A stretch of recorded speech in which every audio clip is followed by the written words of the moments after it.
to make the global economy work.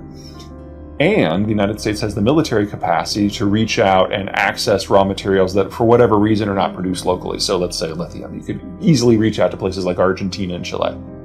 In a world where everything is based on what you have at home, you tend to not be very sophisticated. So we're looking at a systemic breakdown on two fronts. Demographically, there aren't enough people to consume or produce. And geopolitically, the Americans are leaving the party. And the security that has overwritten everything about globalization is now over.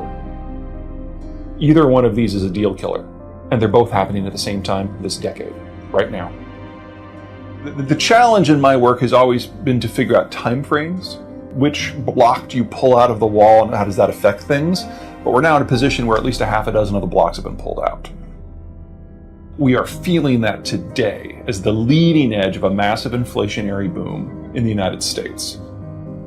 Now, I said boom. The United States basically has to double the size of its industrial plant in order to make sure that we get the stuff we want. This is a good problem, and it means high growth and high inflation together. Most people are just obsessed about the inflation part right now. They forget that in fixing this, we're going to have some explosive activity. Everything that we're seeing right now in the United States is a problem of strength. And so we can get these weird inflationary and deflationary trends going at the same time. It's going to happen against the backdrop of a currency system that is just becoming singular. We have always thought of the euro as a secondary currency. The idea is, here we've got the world's second largest economic bloc, but the demographic decline there was terminal 2-3 decades ago. And now we're reaching the point where Germany and Italy and a number of others are aging into mass retirement this decade. So it was never going to last. But the Russian sanctions have sped it all up. And that gives the United States a population and an infrastructure ballast that a lot of countries don't have, most notably Russia. Russian oil in Siberia is not like Texas. In Texas, if it gets cold, the Texans lose their mind, but the oil production broadly is fine. If you have to shut in a well, it's not like you can't just turn it back on in a couple of weeks or a couple of months. That's fine. It doesn't work that way in the permafrost. As anyone who's from the north understands, as long as you're moving, you're okay, but if you stop, you freeze to death. Same with oil. And oil is co-produced with a lot of water.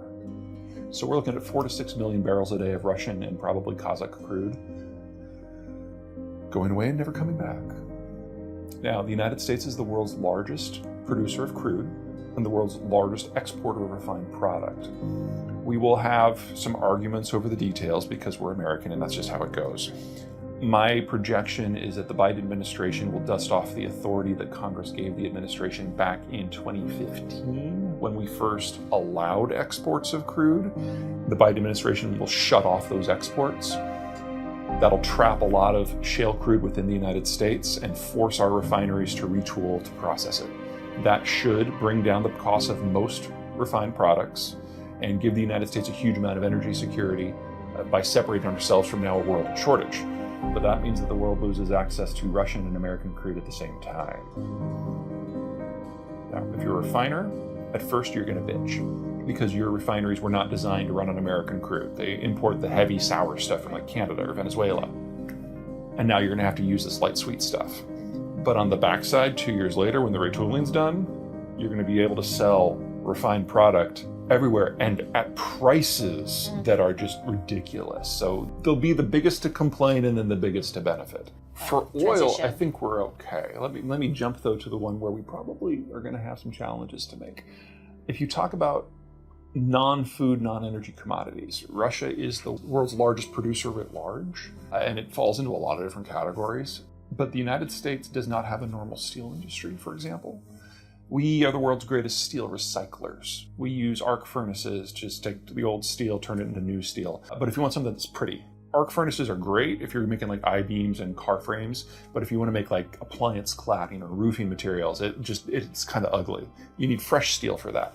So what we do is rather than take the iron ore and put it into a blast furnace, then go through multiple rounds of refining to get the final product, we skip that first half.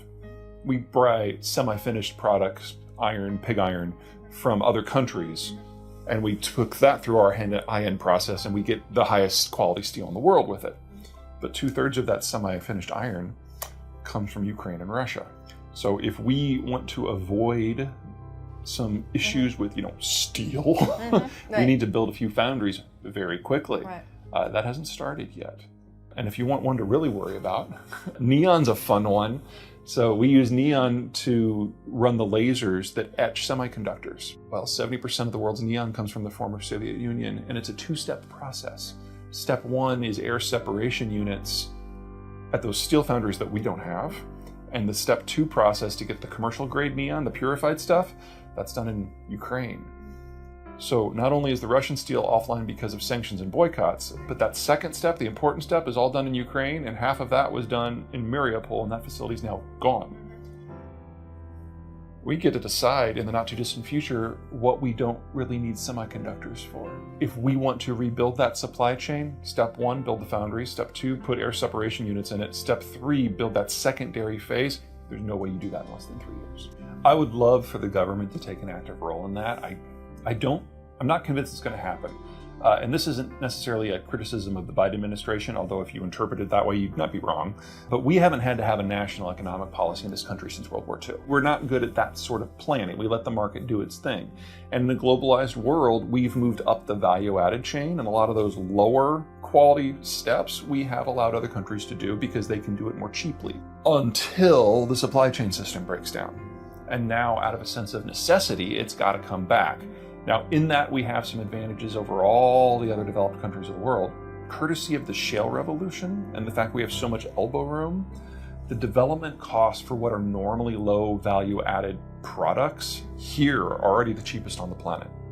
Shale revolution has kept our electricity and our plastics and our natural gas prices low. Our petrochemicals costs are the lowest in the world. So we can do the high value-added stuff on the back end with our high-end labor and our instrumentation. But we can also do the stuff that normally elsewhere in the world is done by low value-added economies, the heavy industry stuff. It's the part in the middle where it gets a little bit messy. Enter Mexico. Mexico is highly efficient in terms of output per worker hours. They've been just going like this now for 20 years. And they're more competitive than really any of the other mid-developed countries out there. And by some measures, they're already ahead of the Canadians. So it's the perfect partner. We still have to build out all the industrial plant. And there will be hiccups. Semiconductors is one where I'm a little worried. Assuming we solve the neon problem, I think the Biden administration is on the wrong track with semiconductors because we do the high-end stuff. We do the stuff that's in your cell phone or that's in a server farm. So one of the fun things about fabs is it's all done under one roof because it's all clean room work, so it has to be. We only produce about 12% by volume, but we produce about 60% by value.